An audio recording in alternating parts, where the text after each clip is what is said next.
बड़ी जानकारी आ रही है वो आपको बता दें। बड़ी खबर, बड़ी जानकारी इस बीच आ रही है। थोड़ी देर में सीएम का विशेष चर्चा कार्यक्रम शुरू होने जा रहा है। राशन कार्ड सेवाओं के लाभार्थियों संग संवाद मुख्यमंत्री करेंगे। ऑडियो कॉन्फ्रेंसिंग के जरिए बात करेंगे मुख्यमंत्री। थोड़ी देर में मुख्यमंत्री का विशेष चर्चा कार्यक्रम, राशन कार्ड सेवाओं के लाभार्थियों संग संवाद करेंगे मुख्यमंत्री। ऑडियो कॉन्फ्रेंसिंग के जरिए ये बातचीत, ये संवाद रहने वाला है। थोड़ी देर में सीएम का ये विशेष चर्चा कार्यक्रम, बेहद महत्वपूर्ण राशन कार्ड सेवाओं के लाभार्थियों संग संवाद मुख्यमंत्री करेंगे। ऑडियो कॉन्फ्रेंसिंग के जरिए बातचीत जो है करेंगे मुख्यमंत्री। ये इस वक्त की बड़ी खबर। थोड़ी देर में सीएम का विशेष चर्चा कार्यक्रम होने जा रहा है। राशन कार्ड सेवाओं के लाभार्थियों संग संवाद करेंगे मुख्यमंत्री। बस कुछ ही देर बाद ये संवाद कार्यक्रम शुरू होने जा रहा है। बड़ी खबर आपको बता दें, थोड़ी देर में सीएम का विशेष चर्चा कार्यक्रम शुरू होने जा रहा है। राशन कार्ड सेवाओं के लाभार्थियों संग संवाद करेंगे मुख्यमंत्री। ऑडियो कॉन्फ्रेंसिंग के जरिए बात करेंगे मुख्यमंत्री। थोड़ी देर में सीएम का ये विशेष चर्चा कार्यक्रम, इस वक्त की बड़ी खबर। और मुख्यमंत्री मनोहर लाल संवाद कार्यक्रम जो है वो शुरू हो चुका है। सीधे आपको लिए चलते हैं।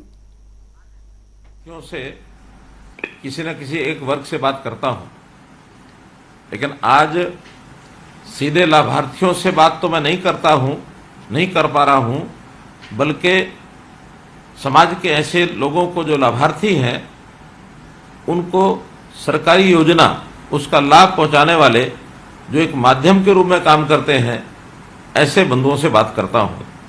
क्योंकि आज मैं जो राशन डिपो धारक, जिनको पीडीएस की दुकानें कहते हैं, ऐसे राशन डिपो धारकों से बात कर रहा हूं। और सरकार की जो सस्ते राशन देने की योजना है, उसको राशन पहुंचाने का काम आप करते हैं। जिनको राशन पहुंचाया जाता है, जो गरीब लोग हैं, ऐसी संख्या लगभग 32 लाख के आसपास है, जो कि हमारे हरियाणा प्रदेश की कुल मिलाकर के लगभग 45% ये जनसंख्या हिस्सा बनती है। अब आप एक सेवा के नाते से इधर सरकार से जुड़े हैं और उधर सरकारी योजना के जो लाभार्थी हैं उनके साथ आप जुड़े हैं। सरकार की योजना का सीधा लाभ उन तक पहुंचाते हैं। एक प्रकार का आप अपना व्यवसाय भी करते हैं और एक सेवा का काम भी उनके साथ मिलकर के करते हैं। तो एक बहुत बड़ा काम है। इसलिए आपसे बात करके आज मैं जरूर इस बात की जानकारी बाद में लेना चाहूंगा कि कहीं आपके कार्य करने में कोई कठिनाई आ रही है, अथवा जो लाभार्थी हैं, जो राशन प्राप्त करते हैं, ऐसे लोगों को कठिनाई आ रही हो, तो आप सीधा अगर हमको जानकारी देंगे तो निश्चित रूप से इन समस्याओं को भी हम दूर करेंगे। मित्रों, जैसा प्रधानमंत्री जी नरेंद्र मोदी जी ने देश भर में अंत्योदय अभियान चलाया है, और उस अंत्योदय अभियान के अंतर्गत हर गरीब व्यक्ति की पेट की भूख मिटाना, ये उसका उद्देश्य है। और उसी उद्देश्य के माध्यम से एक प्रकार से योजनाएं चलाई गई। और मैं यदि कोविड-19 जो महामारी फैली थी, उस समय की अगर चर्चा करता हूं, तो दरिद्र नारायण को जो भी सहायता आपके माध्यम से दी गई, बहुत बड़ा काम प्रधानमंत्री गरीब कल्याण अन्न योजना के माध्यम से वो किया गया। और सब लोगों ने उस समय आपकी भी सराहना की, मोदी जी की भी सराहना की, सरकार की भी सराहना की। अब ये काम हम लोग जो कर रहे हैं, ये आज से नहीं है, ये आज़ादी के समय से चल रहा है। और आज़ादी के समय जैसी इसकी जरूरत हुई थी, उस समय शुरू किया गया था। उस समय थोड़ा प्रकारांतर से कुछ काम ऐसे थे जो हम सीधा करते थे। आज युग बदल गया है, टेक्नोलॉजी ने भी उसका सहारा लिया है। उस समय राशन हमारे पास पहुंचता था, राशन लेने वाले आते थे। बहुत से लोगों को उनकी शिकायत होती थी कि हमको राशन नहीं मिला, हमको राशन कम मिला, हमारा राशन कोई और ले गया, हमारा राशन कार्ड कट गया। ऐसी बहुत सी चीजें ये सब होती थी। पुराने राशन कार्ड, उनके अंदर सदस्य बढ़ाना, सदस्य कम करना, ये भी आसानी से होता नहीं था। तो ये सब चीजें हमारे माध्यम से ही होती थी। लेकिन अब टेक्नोलॉजी के माध्यम से ये सब चीजें बहुत सरल हो गई हैं, बहुत आसान हो गई हैं। पहले हम अपने रजिस्टर रखते थे, उसके अंदर सब कुछ लिखना होता था, और कभी भी उसका जो जांच करने वाले लोग आकर के जांच करते थे। लेकिन आज सब चीज एक प्रकार से ऑटोमेशन के माध्यम से ऑटोमेटिक हो गया है। हमको पीओएस की मशीनें मिल गई हैं, और पीएस की मशीन के माध्यम से ही हर व्यक्ति का, कार्ड धारक का हिसाब रखा जाता है कि कितना राशन उसने लिया है, कितना नहीं लिया है। यदि इस महीने कोई व्यक्ति राशन नहीं ले जा सका है तो अगले महीने शेष बचा राशन भी वो ले जा सकता है। हमारे यहाँ कितना सामान आया है, कितना राशन मिला, कितना नहीं मिला, ये सब हिसाब किताब भी उसमें रखा जाता है। हमारा स्टॉक कितना है ये भी पता लगता है। कोई व्यक्ति अगर शिकायत करता है तो उसकी शिकायत भी उसी के हिसाब से दूर कर दी जाती है। कभी कभी तो राशन आने का समय निश्चित नहीं होता था, लोग हमको पूछते रहते थे कि राशन कब आएगा, कब नहीं आएगा, और आप जैसे लोग भी ये सुन सुन के जवाब दे दे के कई बार थक जाते थे। लेकिन अब टेक्निकल तौर पर हमने जब भी राशन की सप्लाई आपकी दुकान पर होती है उसी समय SMS करके मोबाइल के माध्यम से उनको संदेश दे दिया जाता है कि अब राशन पहुंच गया है दुकान पर, आप अपना जाकर के राशन प्राप्त कर सकते हैं। तो इस प्रकार ये जो सिस्टम बने हैं, इस सिस्टम ने आपके काम को भी सरल किया है और सरकार के काम भी सरल किया है, उपभोक्ता जो है उसके काम को भी सरल किया है। आप सब लोग लगभग 9,434 जो दुकानें स्वचालित जो PDS की दुकानें हैं उन मशीनों के माध्यम से POS का जो मशीनों का उपयोग करते हैं, वो POS की दुकान जो मशीनें हैं वो भी आपको उपलब्ध करा दी गई हैं, इसलिए कोई कठिनाई आती नहीं है। मुझे खुशी है इस बात की कि हमने इस बार जो एक आदेश निकाला है कि राशन की दुकानें, ये भी महिला सशक्तिकरण के नाते से जो प्रयोग किया कि 33% महिलाओं को राशन की दुकानें दी जाएंगी। तो जो नई राशन की दुकानें खुलेंगी उसमें महिलाएं अगर अप्लाई करती हैं तो प्राथमिकता के तौर पर उनको जो है वो दिया जाता है।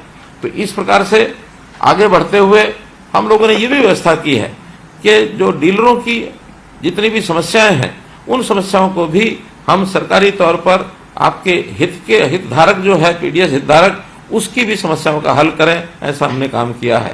राशन में आप सब लोग गेहूं और चावल तो देते ही हैं, साथ में कभी कभी जब योजना बनती है उसमें दालें दी जाती हैं, कभी तेल दिया जाता है, चीनी भी दी जाती है, कभी नमक की भी सप्लाई होती है। जो आवश्यक चीजें हमको गरीब जनता को सप्लाई करनी होती हैं वो सब चीजें आपके माध्यम से की जाती हैं। प्रधानमंत्री जी ने बहुत अच्छा एक और काम जो किया कि कभी कभी कोई परिवार अपने स्थान को छोड़कर दूसरे स्थान पर जाता था तो उसको राशन कार्ड भी बदलवाना पड़ता था। एक दुकान से दूसरी दुकान पर ले जाने के लिए उसको बहुत मशक्कत करनी पड़ती थी।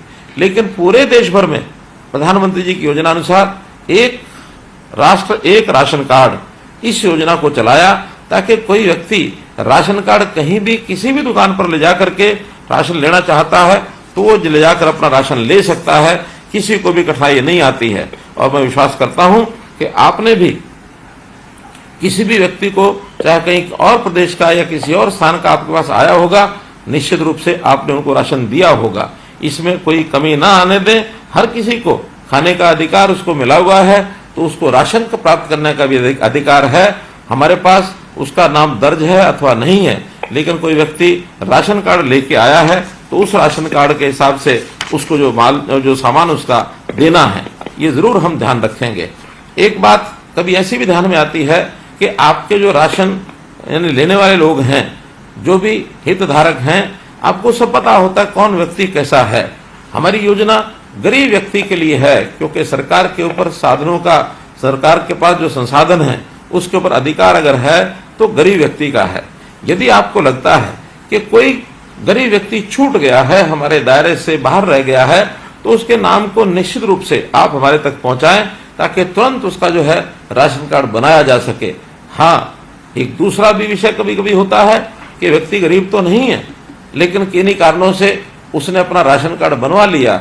वो अगर राशन लेकर के जाते हैं तो निसंकोच आप वो भी बताइए, हम उस व्यक्ति को भी समझाएंगे, उसकी जानकारी भी लेंगे, उसके जो आय होती है उस आय की भी हम उसके तथ्य जांचेंगे। तो उनको कहेंगे कि एक गरीब आदमी का अधिकार किसी मध्यम वर्ग के या किसी ऊंचे आय वर्ग के व्यक्ति को उसको नहीं लेना चाहिए। हमने तो अपनी ओर से एक बहुत बड़ी सुविधा की है। देश भर में आज जो BPL है उसकी आय सीमा 1,20,000 रुपया वार्षिक है। हमने उसको बढ़ा करके पहले से ही 1,80,000 रुपया वार्षिक कर दी है। तो इस नाते से भी बड़ी संख्या में राशन कार्ड हमने पिछले दिनों बनाए। लगभग 12.5 लाख राशन कार्ड जनवरी 2023 में एक क्लिक के ऊपर हमने बनाए थे। इसलिए अब ये कोई शिकायत नहीं कर सकता कि मेरे आय मेरी कम है, फिर भी मेरा राशन कार्ड नहीं है। हमने अपनी ओर से पूरा प्रयत्न किया है, फिर भी आपके माध्यम से यदि हमको जानकारी मिलेगी तो निश्चित रूप से इसका भी हम हल निकालेंगे और हम उनको राशन देने की व्यवस्था ये सारी पूरी करेंगे, आपके माध्यम से करेंगे। मुझे ये भी ध्यान है कि आपके राशन की दुकान के कारण से हो सकता है आपका व्यवसाय उतना ज्यादा न चल पाता हो, आपको अतिरिक्त आय कैसी हो, इसकी भी समय समय पर हम चिंता करते हैं। आपकी जो नई योजनाएं हैं उन योजनाओं के ऊपर भी आपको सुझाव देंगे, उसके ऊपर हम काम करेंगे। आप उसके अतिरिक्त कोई ना कोई और अपना काम कर ही रहे होंगे, अन्यथा राशन की दुकान के साथ साथ अन्य कोई काम भी करें। इसलिए आपकी खुशहाली, उसमें मैं समाज की खुशहाली देखता हूं। आप खुशहाल बने और आपका व्यवहार निश्चित रूप से सरकार की योजनाओं को भी प्रभावित करता है, क्योंकि भले आप सरकारी राशन की दुकान का काम करते हैं, लेकिन लोगों के मन में ये सरकारी राशन की बजाय दुकान को ही सरकारी कह दिया जाता है कि ये सरकारी दुकान का राशन है। तो सरकारी राशन का दुकान होना एक बात है, राशन का सरकारी दुकान में होना ये दूसरी बात है। जो लोगों को लगता है कि आपकी दुकान सरकारी दुकान है, तो जो आपकी छवि है वो सरकार की छवि बनेगी। इसलिए निश्चित रूप से आप कभी भी ऐसा कोई काम न करें जिससे सरकार की छवि पर भी फर्क पड़े या आपकी छवि पर फर्क पड़े। शुद्ध सात्विक काम करना यही आपके लिए एक प्रकार से अपेक्षित है। और मैं आपको आपके इस आत्मविश्वास को, यानी जो समाज में भी आप आत्मविश्वास भरते हैं, उस योजना को भी, मैं उस काम को भी आपकी सराहना करता हूं और आपका धन्यवाद करता हूं कि आप गरीब आदमियों की सेवा आप करते हैं। आपको विश्वास दिलाता हूं आपकी हर समस्या के समाधान के लिए हम आपके साथ खड़े हैं। बहुत बहुत धन्यवाद, बहुत बहुत आभार। से संवाद मुख्यमंत्री मनोहर लाल का आप सुन रहे थे। अंत्योदय योजना का लाभ लोगों को मिल रहा है। गेहूं चावल के अलावा कई सामग्री वितरित होती है। एक देश एक राशन कार्ड से फायदा मिला है प्रदेश की जनता को, इससे काफी ज्यादा फायदा मिला है। पहले राशन वितरण में काफी परेशानियां होती थी क्योंकि अनियमितताएं होती थी। सेवा और व्यवस्था से जुड़े डिपो केंद्र ने अंत्योदय योजना चलाई है। अंत्योदय योजना का लाभ लोगों को काफी हद तक मिल रहा है। गेहूं चावल के अलावा कई सामग्री वितरित होती है। एक देश एक राशन कार्ड से काफी ज्यादा फायदा मिला है। तो ये सीधा संवाद आप यहां पर सुन रहे थे मुख्यमंत्री मनोहर लाल का। और सेवा और व्यवस्था से जुड़े हैं डिपो होल्डर्स, इस बात का जिक्र उन्होंने किया है।